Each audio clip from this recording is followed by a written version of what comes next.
Tengo el agrado de entrevistar a mi abuelo Salomón, que está a punto de cumplir 80 años, y le haré algunas preguntas sobre el contexto histórico del Perú para conocer sus opiniones acerca del surgimiento del terrorismo. Perfecto, ¿Listo? perfecto. Ya. Bueno, vamos a comenzar primero con el aspecto social, luego el político y luego el económico. Ya, entonces la primera pregunta es, ¿para ti existían desigualdades sociales en el periodo entre 1933 y a 1968? ¿Y cómo se evidenciaban estas? Bueno, no solamente han existido diferencias sociales en los años que mencionas, sino esas diferencias sociales existen desde mucho tiempo atrás, desde la época incluso de la colonia. ¿Cómo se evidencia? Se evidencia claramente porque hay una minoría que es la clase alta, hay una clase media muy pequeña y la mayor parte de la población, incluso podemos decir hasta ahora, se puede considerar como pobre o muy pobre. Ujú. ¿Y por qué crees que surgieron los movimientos armados y focos guerrilleros en 1960? Desde antes de 1960 habían una serie de inquietudes que tenían que ver con el interés de los trabajadores, las masas de trabajadores y de la gente que trabajaba en el campo respecto a las desigualdades sociales, políticas, sociales y económicas sobre todo, que Ujú. existían. Entonces, como estas desigualdades se mantenían, los partidos políticos de esa época eh, trataron de cambiar la situación eh, y hubo grupos que pensaron, consideraron que la mejor forma era haciendo una revolución armada. ¿Y es lo mismo ser terrorista a ser guerrillero? No es lo mismo, porque un terrorista es una persona que, como su nombre lo indica, comete un acto terrorista, o sea, es una persona que puede poner, por ejemplo, una bomba y esa bomba puede afectar en forma indiscriminada a población civil, puede afectar a cualquier grupo de personas que se encuentre presente. En cambio, un guerrillero es uno que lucha contra un ejército, por ejemplo, o contra un grupo armado que representa al Estado. ¿Qué partidos políticos fueron importantes durante esta época? Entre el año 1933 y 1968 hubo varios presidentes, donde prácticamente dos de ellos ocuparon el cargo, ocuparon la presidencia durante varios años. Uno de ellos era el general Benavides, de 1933 a 1939, y luego el general Odría, después de un golpe de Estado, entre 1948 y 1956. Digamos, el general Benavides gobernaba con las clases oligárquicas, o sea, con los ricos en el Perú, Ujú. y perseguía a los, digamos, a los que formaban parte de partidos como el Partido Aprista, el Partido Comunista, y solamente hubo 3 años de un gobierno democrático entre el 33 y el 56, que era el gobierno del presidente, el presidente ¿cómo se llamaba? Bustamante y Rivero, José Bustamante y Rivero.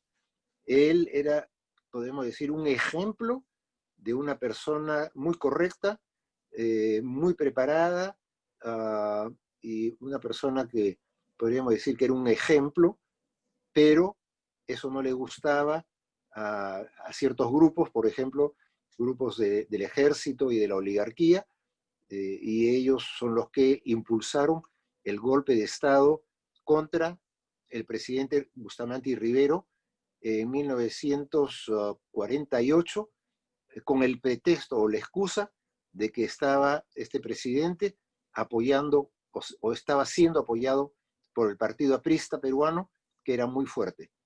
muy fuerte en el sentido de tenía mucha presencia y muchos adherentes.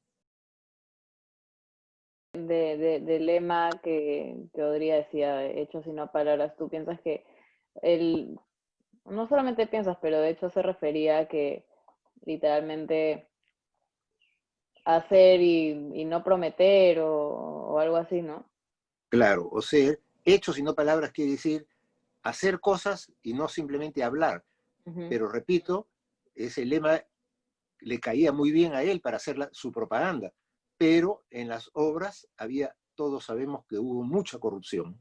¿Tú crees que las revoluciones comunistas como las de China o las de Cuba, por ejemplo, ¿tú crees que sirvieron como inspiración a los grupos terroristas, no sé, como los senderistas? Claro que sí, por supuesto. Digamos, Sendero Luminoso se inspiró básicamente en, digamos así, el terrorismo de un grupo que se llamaba un grupo liderado por Pol Pot. Pol Pot fue un, no sé decir, dictador o un dirigente, un líder, podemos decir, en Camboya, Camboya que Uh-huh. queda al sur de Asia. Y Pol Pot decía algo así como que hay que destruir todo lo que existe, todo lo que hay que destruir y hay que empezar de cero. Entonces, los terroristas de Sendero Luminoso se inspiraron mucho en esas ideas.